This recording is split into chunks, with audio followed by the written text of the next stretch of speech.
Bonjour, aujourd'hui on va piloter des vaisseaux, programmer nos actions et commander une flottille dans Star Wars X-Wing.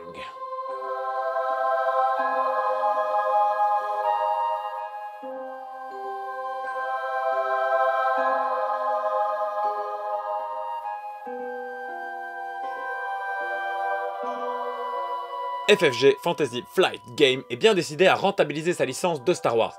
Alors ils nous en sortent par tous les côtés. On a du jeu de société, du jeu de cartes, du jeu de rôle et du jeu de figurines. La plupart de ces produits sont plutôt bons, mais l'étoile parmi toutes ces sorties, c'est Star Wars X-Wing et son grand frère sorti plus tard, Armada.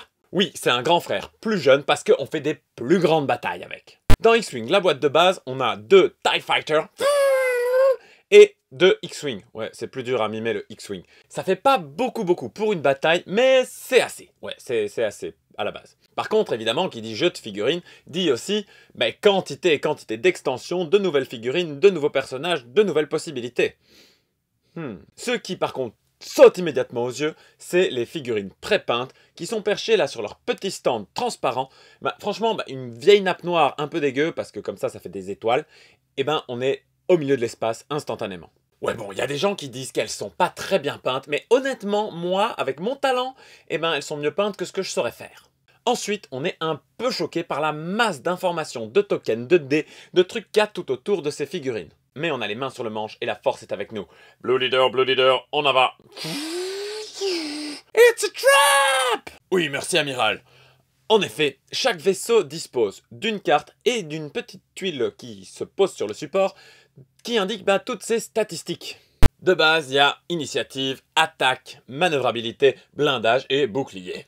Ça a l'air de faire pas mal comme ça, mais en fait, on aura tout utilisé dès le premier tour. D'abord, on programme le mouvement de nos espaçonefs. On fait ça à l'aide d'un petit disque secret placé à côté de chacun des membres de notre escouade. Et du coup là, je suis obligé de vous le dire tout de suite, s'il y a un truc que jamais personne va reprocher à Fantasy Flight Game, c'est son matos. Parce que là, on aurait pu avoir des petites tuiles comme ça qu'on aurait mis qui se seraient perdues dans tous les autres jetons qu'on a. Mais non, on a des super petits disques comme ça qu'on peut faire tourner et qui fonctionnent un peu comme le disque bleu là qu'on met quand on veut parquer sa voiture à un endroit à disque. Oui, monsieur Vador, il est tournant serré maintenant. Là, vous avez mis droit devant sur votre disque. Je suis obligé de vous contraventionner. Quand je dis programmer les déplacements, c'est pas juste « ouais, celui-là il va bouger, celui-là il va tirer ». Non. On programme exactement et spécifiquement quel type de mouvement notre vaisseau va faire. On n'a pas le droit de mesurer, sinon l'autre, évidemment, il sait quel mouvement on va faire.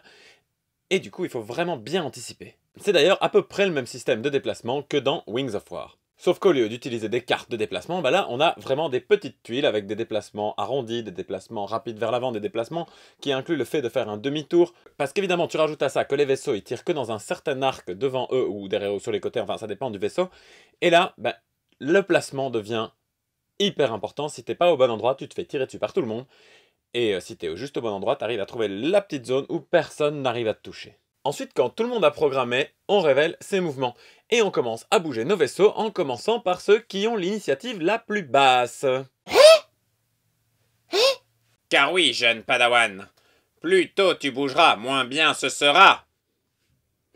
Car oui, en effet, une fois qu'on a bougé notre vaisseau, on a le droit à une action supplémentaire. Par exemple, faire un barrel roll.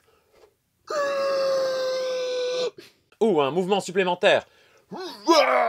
On peut aussi faire des manœuvres d'évasion, tout ça. Bref, plus tard on agit, plus on aura de chances d'éviter les tirs ennemis.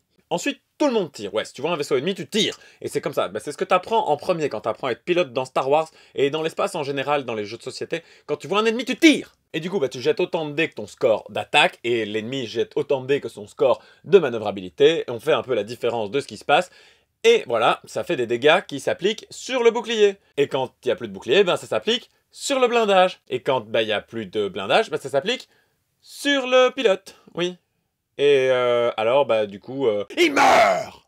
Et ensuite, on reprend la programmation. Bref, le système est clairement inspiré de Wings of War. Ils en parlent pas, mais ça se voit. Du coup, c'est un petit peu plus simple parce qu'il n'y a pas les systèmes d'altitude. Oui, on sait, l'espace, en général, c'est plat. Ouais, si, dans les jeux, c'est plat.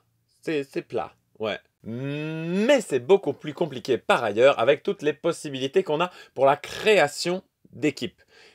Alors grâce à cette espèce de fluff complètement aberrant que tout le monde connaît de Star Wars, avec des milliards de pilotes, des milliards de personnages, des tonnes de vaisseaux différents, tout ça, bon c'est vrai qu'il y en a moins que dans la vraie vie, mais on les connaît pas ceux de la vraie vie en vrai. Donc ce qui est intéressant vraiment, c'est le fait qu'on va mettre des pilotes dans nos vaisseaux. Que donc chaque vaisseau aura des statistiques différentes selon le pilote qu'on va mettre dedans, qu'on va pouvoir mettre des améliorations, des droïdes et des outils spéciaux sur nos vaisseaux qui vont nous permettre justement de customiser chaque élément de notre flotte hyper précisément. Qu'en plus de ça, évidemment, comme on est dans Star Wars, il y a des vaisseaux de diverses tailles différentes.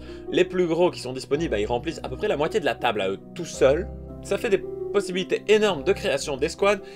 Et malgré un système qui est quand même vachement aléatoire parce qu'on jette des dés un peu partout, quand on regarde les résultats des compétitions, c'est toujours un peu les mêmes qui gagnent. C'est pas qu'il y a que eux qui jouent, c'est simplement qu'ils sont super forts et qu'il y a vraiment moyen de gérer une stratégie compliquée grâce à la programmation, grâce à toutes les trajectoires et aux combos qu'on peut faire en créant nos escouades.